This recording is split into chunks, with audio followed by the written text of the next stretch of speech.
when people get poor at putting, whether it's yips or different things or whatever, and really struggle. But I think there is something in your setup or something in your fundamentals that starts you down that road, and then it becomes mental. Okay. I don't think you roll out of the womb with the yips. No. Struggling with your golf game, you need two things, my friend. You need some swing lube with some yacht water with real Reposado tequila, and you need to follow me over to DewsweeperTV. Come on, let's go get better at the game of golf.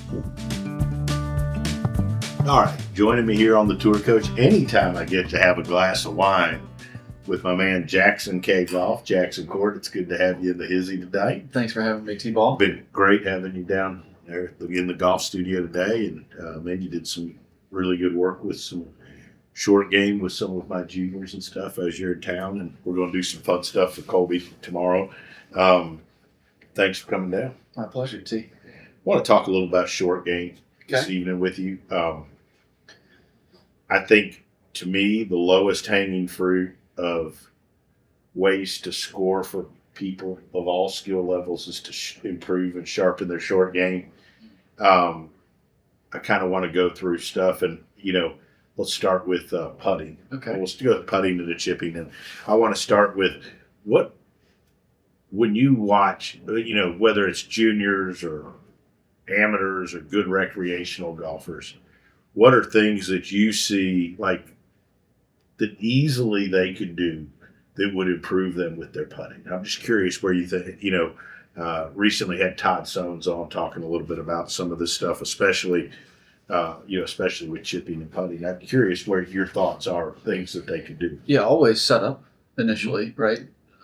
Similar to the full swing stuff, but I think a lot of your setup fundamentals and how you approach even getting into the golf ball, there's a bunch of things downstream that get affected from that. Right. So I think if you can start with good setup fundamentals, grip, ball position, posture, alignment, and your routine and how you get in there. I think if you can have those understood and organized well so that they're able to collect their thoughts and walk through a process like that, I think that's always a great place to start, kind of figuring out the cobweb in there and how they influence each other, right? And then educating them on that process as well. You said a word there, organize. Yeah. And I think that's a big word for golfers. And I think that golfers go, whether it's when they practice or they play, I don't think they're very organized in their approach to a short game shot or a putting shot, really, or any shot, but especially putting. I think they sometimes they put the ball down, they step in there, they do it different every time. Yeah. They don't know why they stand the way they stand or how they stand.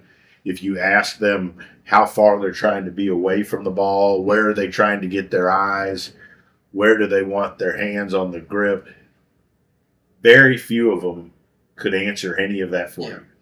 And yet, when I watch you, I've watched you with players for, golly, a long time now, but especially as you've developed into such a great young teacher that teaches not only and develops great junior players, but competitive college players and tour players. How do you help them organize that? What are things you do to help them organize?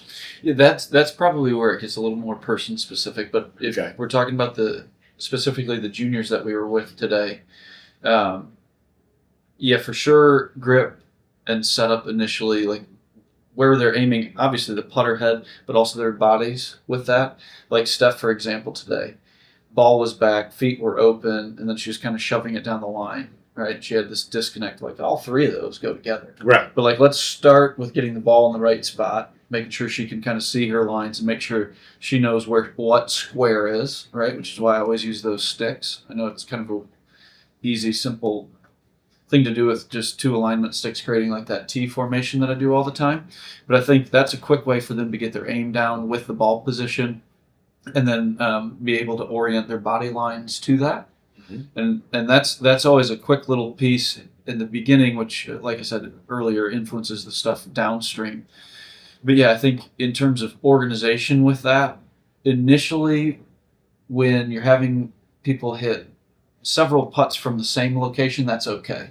right? Just for consistency so that they get the rhythm and the feel of that back to back. But then you got to step outside of that station and be able to have them go through a routine and organize those in a process very similar to the full swing. Does that answer Yeah, the question? and I think that too. I think when it comes to if you're a golfer and you're trying to improve your putting, I think you have to develop a station or two Yeah.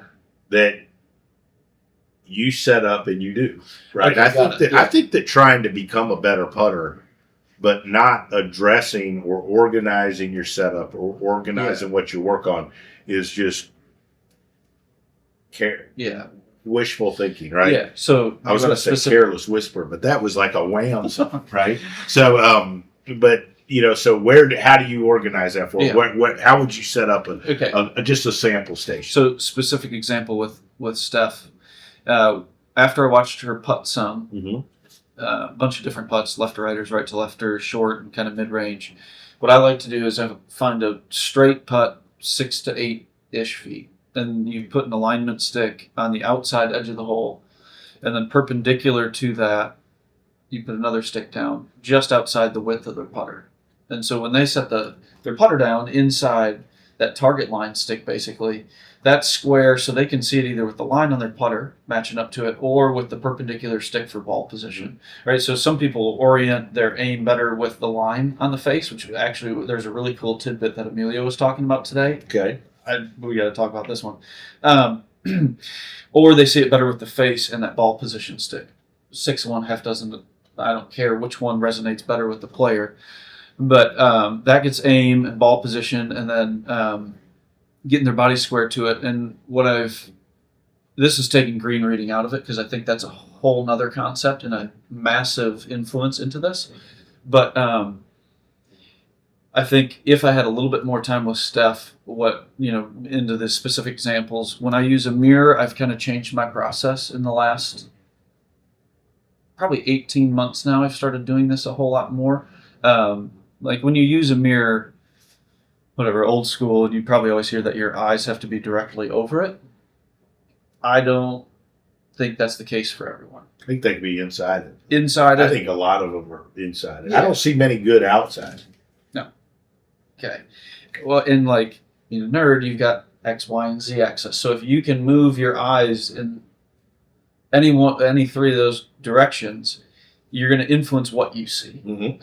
So then I think if you can use a mirror in tandem with the setup stuff, so then when they do get over it and they're in control of those variables and they're able to look down their line and match up what they see with where they're trying to go based on green reading again.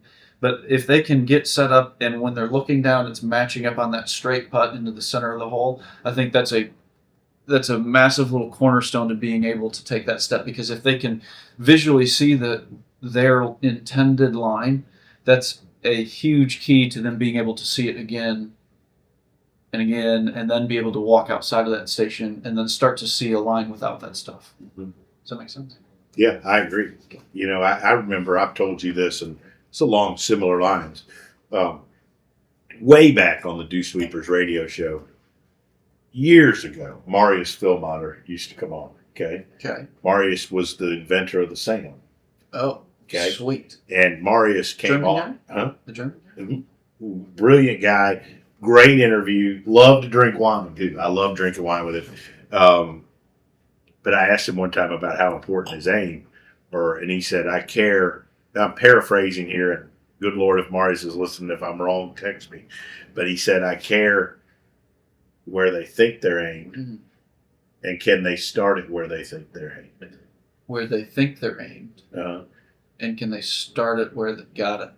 Right. Okay. Right. And so I always found that to be interesting. But I also, as a teacher and a coach, I think you extrapolate that back to what you're seeing. Like, do their eyes match where the putter or where they're trying to hit it? Right. And I think if you get your eyes in the right place, does that make sense? Yeah. Very much. Yeah. Okay. So but I always thought that was an interesting quote. I always thought that was, and Hank, always on the Hank HJ, on my old mentor, he used to always say he would say the same thing. Watching somebody hit balls, I'd say, do we need to put sticks down or whatever? Because I want to watch and see, and he said, I care where they think they're aimed, and can they start it there? Yeah. Right. And he wouldn't change a lot if they were able to start it where they thought they aimed all the time. That's good. Right. Yeah. In developing or creating that structure for a recreational player or junior player that's developing, and compared to working with Emilio today and watching him putt, those are very different in my mind. But I think you're prepping those players to get more towards the stage that Emilio's in, right? Where like a Steph or a Cosimo. What a great name, by the way. Good kid. Been playing 3 months. 3 months. Crazy. Unbelievable. His good shots are scary good. He obviously hits a bunch of bad ones. Yeah, but man, for 3 he months, works his butt off. It's fun to watch him. Yeah. So you have the structure in the beginning to have that stuff be consistent day in and day out. Emilio's doing that, right? And then I think they need more repetition in that, in their practice. And then they obviously need some performance stuff. Where Emilio's got his block stuff, and then he's very heavy on the performance stuff and does not do much more of his station stuff. But I think that's way better for him, and it's about getting those players to move closer to that range quicker. Mm-hmm. That's what I think the plan needs to be. So if they can understand that. So basically, you're trying to take players from the phase where they need the stations and the block that monitor all of the fundamentals and that are, monitor all those things, to get where they do that enough over some time that they don't need to do as much of that. And then their practice becomes way more performance situational. Way more. And that type of stuff, right? Yes. Now they need a heavier dose of their station stuff right now. Mm-hmm. Well, especially because, like, you take a tour player, even if they struggle putting by tour standards, the worst putter on tour is better than your average putter at the club, right? Regardless of what anybody says. Yeah. But so, they're further along with all of that. Mm-hmm. But I agree, and I think that I always talk about, like, the times I've been around. You spend a bunch of time out at the Bears Club and different golf courses with players, and you watch other tour players, and they all have their one or two things that they always do. Mm. And they stick with those. They may not do it as much or whatever. So I'm just thinking about this now. But so asking you this question. I think when I'm working with a recreational player, it's not as much of like testing one variable at a time, but kind of putting them all together. But then with a tour player, somebody that's really good, I think it's better to isolate one of those variables and then kind of see the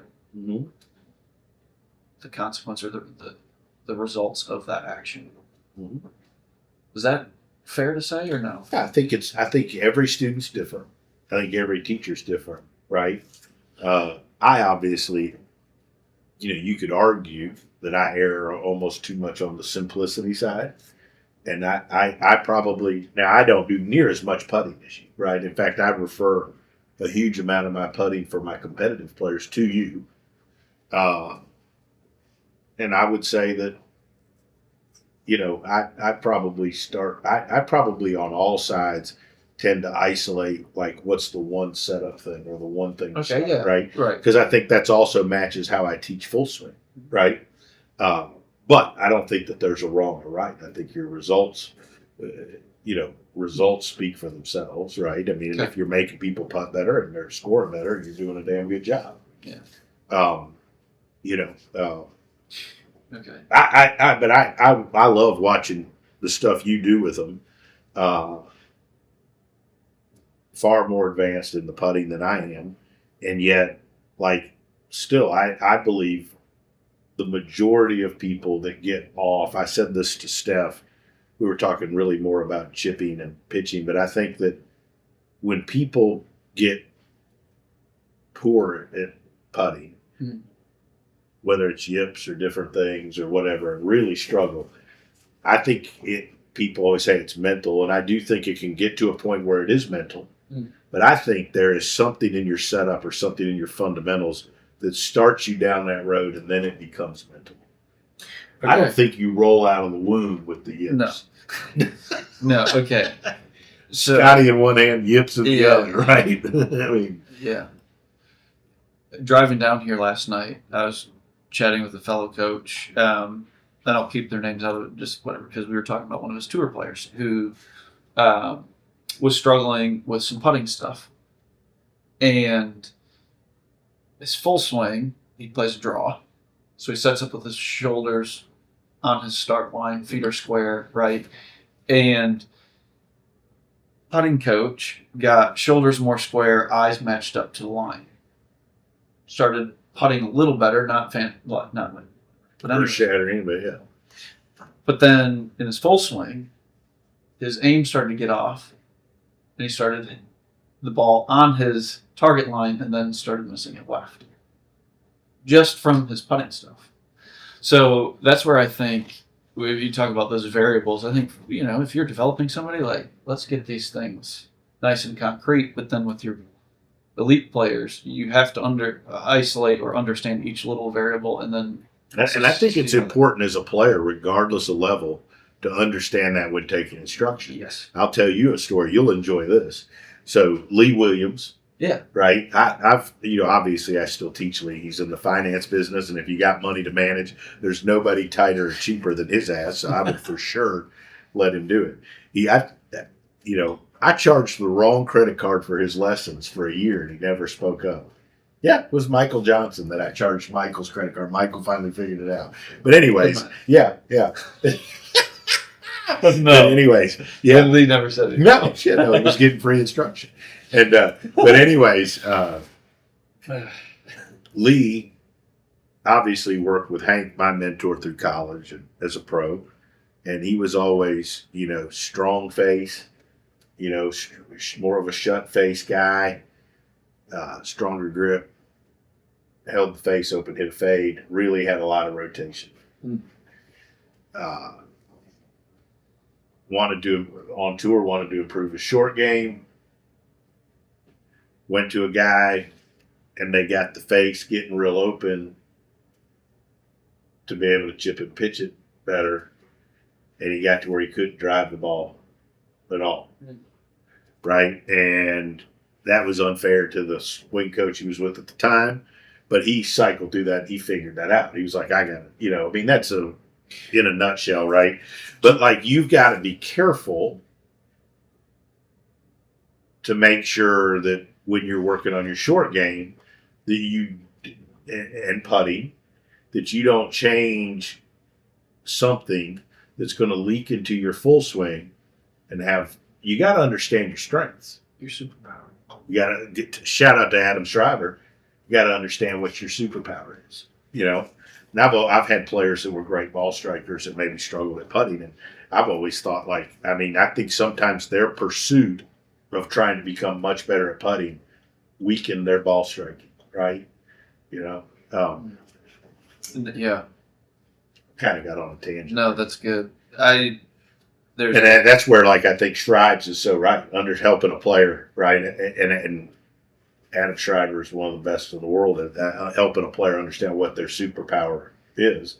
I know we have a lot of some similar beliefs with Pivot and how he trains and stuff like that. And but it's interesting you say that, because there's an LPGA Tour player that I work with, and I noticed this early when we were working. She will trick herself into working on the same thing: putting, chipping, even bunkers, irons, driver. Mm-hmm. But it has to be that simple. If you throw a second thing in there, yeah, and that's tough. That's tough for a teacher to navigate, right? Right, but I would love it if you can compartmentalize a little bit. Yeah, I think Putting and chipping for sure. Bunkers maybe a little different, right? And then I think chip and pitch really bleeds into your full swing. Yeah. I think it's easier to compartmentalize putting and bump. Easier to compartmentalize those two than it is chipping and pitching. But I think if people especially go pitching the ball and they change what they're doing to think that that's not going to bleed into your full swing, if it's something that's going to make your full swing worse, I think you 100% have to take that into account. Which is a great segue into working on short game with recreational players. Okay. And teaching them how to pitch the golf ball. Mm-hmm. Right? Like I know we do that all the time. But that's a great way to get them to organize their full swing stuff better too. So how do you help people organize their short game? Because I think here, if we're helping all golfers, but in particular, recreational golfer. So that's where chipping, I would say, is different than pitching for recreational players. And again, it starts with your setup stuff. I think you can cheat with your setup stuff to make the motion different. And then you should be able to rinse a little bit from that and move on to the next, pitching, or if you're going into some wedge shots, and have your setup be oriented more towards the full swing, and hopefully that's going to shift your movement pattern to be more like that versus your chipping. Because I do think good chippers have tendency in their motion, in my opinion, that's versatile across the board. Like you can talk about the East Coast West Coast battle right now in short game. Like I think good chippers can do both. See, I agree, and I said that to Todd Summons. Like I know the battle. I think it's asinine. But, I think great players can do all.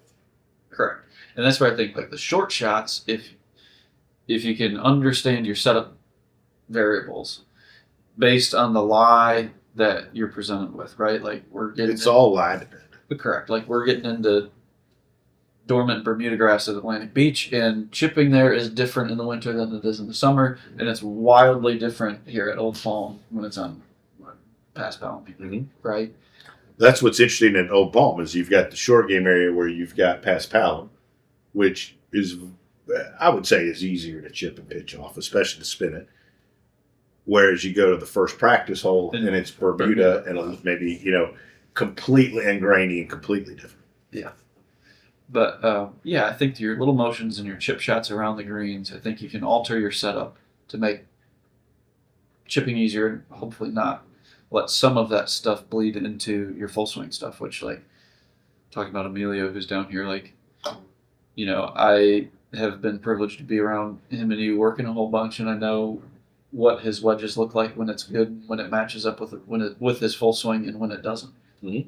Yeah, I don't think it's that complicated, to be honest. But I think I think one of the reasons he's had success is, one, he's committed to improve that part of his game with you. He's committed to improve the mental part of his game with Greg, Dr. Carter. And those two facets mirror and feed into what he needs to do in his full swing. And everybody stays in their lane, right? Like you hardly ever see me pitch anything in on short game. He's asked me something, I've said what I've thought, and I've texted it to you or shot you a video, right? And I think that's important. And I think continuity through your game and your thinking, and really what it comes down to is having a plan to get better. Yeah. Right? And I think that's where if you're a 15 handicapper and you're trying to get to be an 8, you could do a lot of this without changing a lot of your golf swing. But by really addressing your short game and organizing your putting so you know your setup, you have drills to improve your start line and your speed. Your short game, you have ways to practice and organize the fundamentals in your short game and to deliver the club to the right low point. If you did that, you'd go from a 15 to a 10 just doing that. Okay. Easy. Yeah. 100%. Okay. Bunkers. Let's say you did a great job today with Steph in the bunker. I've watched you bunker stuff. And also, Emilio's one of the best bunker players I've seen. Crazy good. It's very good. Yeah. Hi-ya! Yeah, those Spanish hands are good. Steph was... Okay, another example, like she's got a square to strongish club face, and for a teenage girl, like she's got a little bit of forward shaft length, and she was doing that. Great in your full swing. Yeah, right. She was doing some of that in the bunker, paired up with a different setup where feet were open, right? And her head was kind of back, and she shoved the handle a little bit forward at address. Like, not a great recipe for a bunker. Okay, right. So she hit some shank very much. yeah, the strict sounds weren't good out of the bunker, but they were good on the greens. Yeah, so actually, by the way, everybody here should try the Shrixon Diamond now. That diamond is a hell of a ball. won me a jingle bell. Yes, it did win you a jingle bell. Yes. Ed doesn't play them because they go too far. No way. So if you want to hit a ball that goes too far, play the Shrixon Diamond. Ed, what are we going to do? But the way he's still at a baccarat table somewhere. Best way for Steph to get out of that pattern was to flip her thinking and actually teach her to hit bunkers with a closed setup with her feet, right? Where she felt very shut, and a little bit of adjustment with the club at address where made sure the face was open, shaft was neutral. She wasn't like shoving the hand forward with her head. I think that's one thing I see folks in the bunker. We're talking recreational golfers. I see in general a lot of times the ball not enough forward, and I see them shove the handle through, or they set up with the shaft leaning forward, and with the ball too far back. I don't know if I said it correctly. Ball too far back. I see ball back, hands forward a lot. Upper body back. Yeah, I mean, I see a lot of folks. Like I taught a guy this morning who was really struggling in the bunker, and you could argue he's got the yips, and we had to boil it down to understanding that the ball gets out of the bunker by hitting the sand, and we started with slow, small swings where he just hit the sand to get the feeling to hit the sand. And kind of what you did with Steph, where it was like, even if this ball goes from me to the Camry, yeah, great, right? But I'm going to hit the sand. That's a bunker shot, right? And then we're going to carry it a little further, so we're going to just make a little bigger turn. We're not going to add a bunch of crazy speed with his hands, right? So that's kind of how I address that. It was interesting though, because I think really just boiling it down to the simplest part is that he's got to learn to hit the sand. If I can't do it here, I mean. Yeah. I'm thinking about some more recreational golfers. That's why they need some Cleveland wedges in their bag. Yeah, definitely. Definitely. I don't know if I told you this, and this is kind of cool, but we're going to be doing a school, an afternoon and a morning, 2 different sessions. Roger Cleveland and I are going to do a short game school where he fits you for wedges. Come on. Yeah, at Old Palm. Incredible. It's going to be pretty cool. I've had Roger on the podcast, and he's phenomenal. And it's just one of those people that I grew up idolizing, and also been with their company for 23 years. Yeah. And he's a genius when it comes to wedges. And yeah, I will say too, I was giving a shameless plug to Cleveland, but having a good wedge out of the bunker is a big deal for recreational golfers.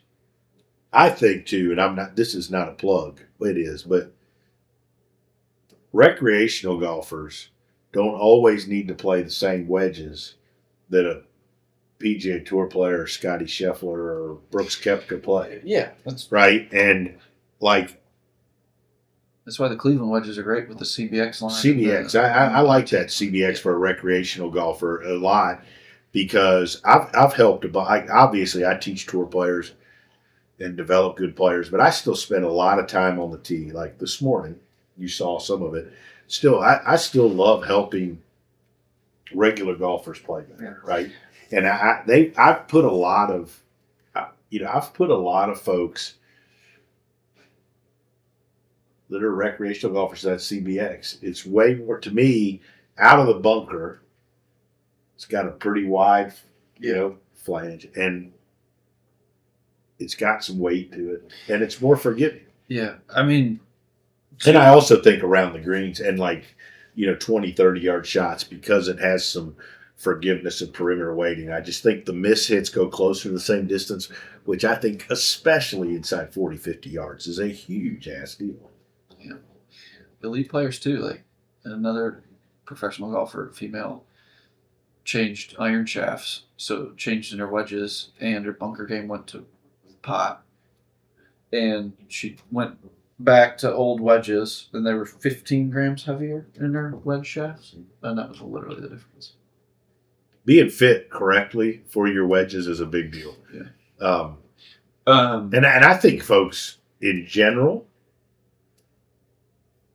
think they're not good enough to go get wedges fit.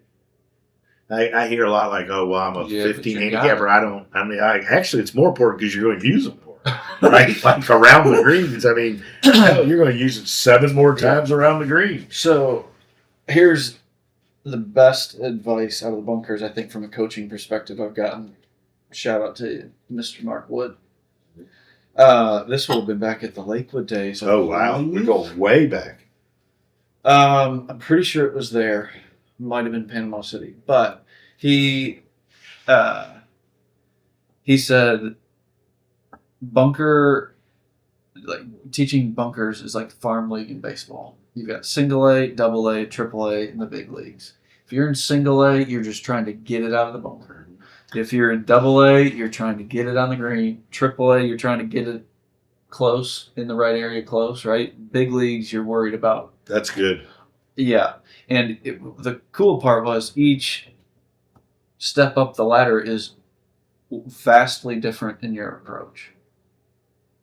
All right, so take us through that approach. So, yeah. This would be a great wrap-up for this. Yeah, so now I do a bunch of bunker work at the club. And I would say Atlantic Beach, great club, director of instruction. Yeah. I would say single A, it's like, can you drop a ball behind the bunker in the rough and hit a pitch shot over the bunker onto the green? Or like land it on the chipping green and then do that same thing in the bunker. Like, can you get set up with everything being the same, square, normal grip, normal setup, and then can you get like maybe a tick wider so all of a sudden your low point's going to move back and down, and can you make a motion and finish on your front foot? Like, if you can learn how to do that, you're going to get it out of the sand.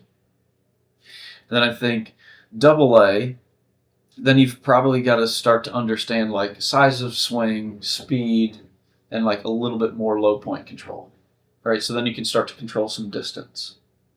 I think when you start going triple A, that's when you better know how to assess lies and start to adjust your setup so that you can start to hit it closer. And then I think when you get to the big leagues, it's obviously that triple A, but then that's when your setup stuff will change even more, and that's when your motion can start to change. Like, thinking of a male professional that I work with who's crazy good out of the bunkers. Like, that's his routine. Like, he hits some shots with that line that I drew with Steph today. Like, that's his warm-up. And then when he scatters golf balls, every shot is different, which, to be honest, is what I kind of observed from you and Bill Haas. Like, Bill was phenomenal out of the bunker, and he couldn't tell you what he was doing, but every setup was different, and motions were different, right? And this kid's probably that, but like even further, where like one's out and like cutty, and the next one's drawing flippy, and one's holdy, and like, and that goes crazy back to what we were talking about with the bunker wars or the chipping wars. The best players know. To me, the great players know how to adapt the motion to hit the shot they need to hit. Most of you are not to that point yet, so you've got to go from single A to the major leagues. Yeah. Good stuff there, Jax. That was good. Great day today. That was awesome. We're going to have a fun day with Colby tomorrow. Look, if you're out there and you want more short game help, full swing help, obviously he's a great follow on Instagram at Jackson K Golf.